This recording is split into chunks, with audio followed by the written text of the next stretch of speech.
Hi everyone, and welcome to another Monday Musings with me, Michelle Kaida, founder and CEO of Fit Mama. As you can see, it's pitch dark outside. You can't see on Insta.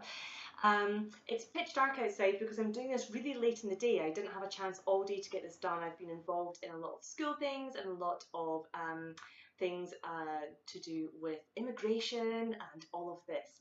So it's been a really busy day. However, I thought I would stay consistent with the Monday musings and get on even though it was really quite dark. So what's my chat this week? Very interesting chat this week is based on a viral video that's going around on all of the social media channels, and you may or may not have seen this. A North American company called Pay Less, which is a shoe company, and you would go to this little shop, a shoe shop, there's a chain of them, and you would go and you would buy things like your kids' slippers, cheaper shoes, things that you can just, probably fast fashion would be the description that you would probably put it under. And what they did was they created a fake brand, and it was something called Pelinus horse. They put some sort of a little twist on the name, and they hired and rented out this fantastic front shop in something like Rodeo Drive. Okay, the details escape me, so please, I'll take my apologies now for the details that they've escaped me. But something really plush. And basically, they had all of these social media influencers come into the opening of their store and have a look at these hundreds of dollars worth of trainers, sneakers, runners, shoes, all of these things. And they were like, what do you think of this? What do you think of that? Would you put this on your social media? You're an influencer. What do you think?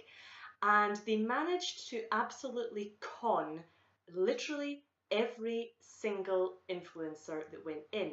So all of these influencers who you may be following on social media are saying, yeah, look at this beautiful shoe, look at this, look at that, look at the next thing. And these shoes are worth, their value is worth a fraction of what these influencers were paying. And this then looped around quite nicely to the chat about the difference between influencers, micro-influencers, a new phrase that's come out, and what are businesses doing regarding influencers. Now, certainly for a business like Fit Mama, it would be great for me to get influencers, because these influencers would then be able to say to their masses, their hundreds, their thousands, their tens of thousands of followers, you should follow Fit Mama Fitness, you should follow the plan, you should join the club, you should do whatever. And that is basically them selling the concept, selling the idea to their follower base. Now, influencers you will see everywhere, and they are advertising and promoting everything, okay? And you will tend to see them when you see a little hashtag and it says ad. And I have to be very brutally honest and say, regardless of who I follow, if I see the hashtag ad, I tend to just go skim past the post, because I know that they have been paid to specifically talk about that product. And I think it's a real shame in this day and age that we seem to have lost entirely the ability to just say, hey, I've been using this sports bra, it's amazing, let me tell you about it, without somebody somewhere trying to make some money out of it, in terms of, I'm only promoting this sports bra because I'm getting paid to do that.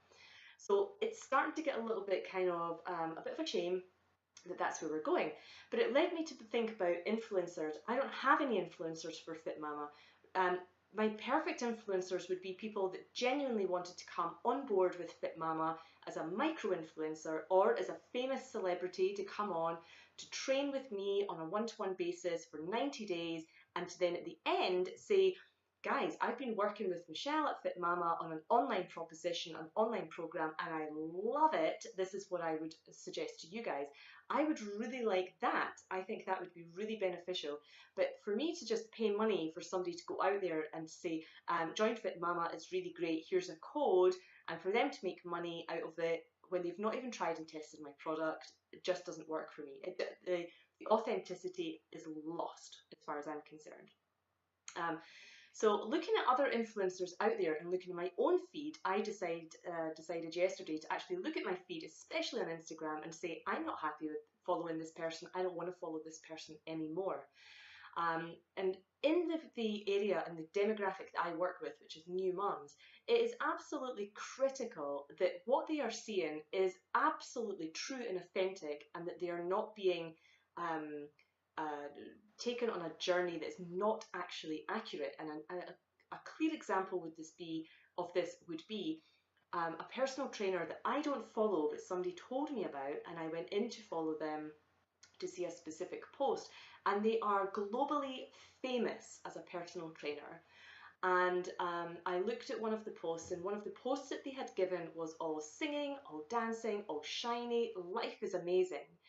And then a post that was, 2 weeks before I started looking, and this is some time ago, I might add, it's not recent. And when I looked at the next post, 2 weeks later, there's another post put up, and they were very vulnerable and open and saying, I went through a really rough time, and about a month ago things were not great, and I didn't feel good, and I was really suffering. And I kind of thought, but hang on a second, a month ago, 3 weeks ago, 2 weeks ago, you were posting amazing life is beautiful posts.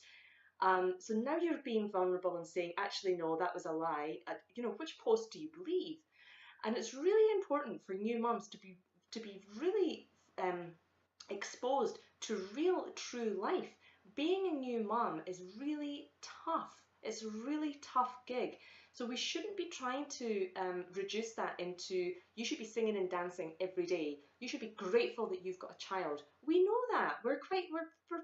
I think we're pretty awakened to that fact. We're absolutely thrilled with the miracle of having a child. We know what our bodies have managed to do and to put our bodies through in the space of 9, 10 months to actually have a child. We get that. But don't be pushing yourself when you see these famous people or these influencers coming out with all of these fancy ways and quick ways of losing weight, or shredding the fat or anything like that. These are absolutely so false and fake and damaging to a vulnerable new mum. So how do you get your wits about you? Okay, so on Quora, I answer quite a lot of fitness questions, especially questions from mums who say, how can I lose 10 kilos in a month? And you have to honestly start to get a little bit more knowledgeable. And this is where the education comes into piece. Don't just assume because you're doing tons of fitness that that is dropping fat and dropping weight. It will definitely work, but there are other things to take into account. Similarly, don't just think, I'm going to drop all of this food. I'm not going to eat this, and this. I'm going to restrict my diet so small, I'm going to lose weight that way, and do nothing with fitness. Likewise, if you don't have any goals that you're setting, if you're not mentally thinking about things that you should be doing in terms of goal setting, creating habits, exercise psychology, what exercising do I like? If you don't do any of that groundwork, then what is it you're working towards? So there's a lot more to, I want to lose 10 kilos, than simply coming out with that statement. It's a really good start. You've written it down. This is what you want to do. There's quite a few different steps that you've got to take in order to get there.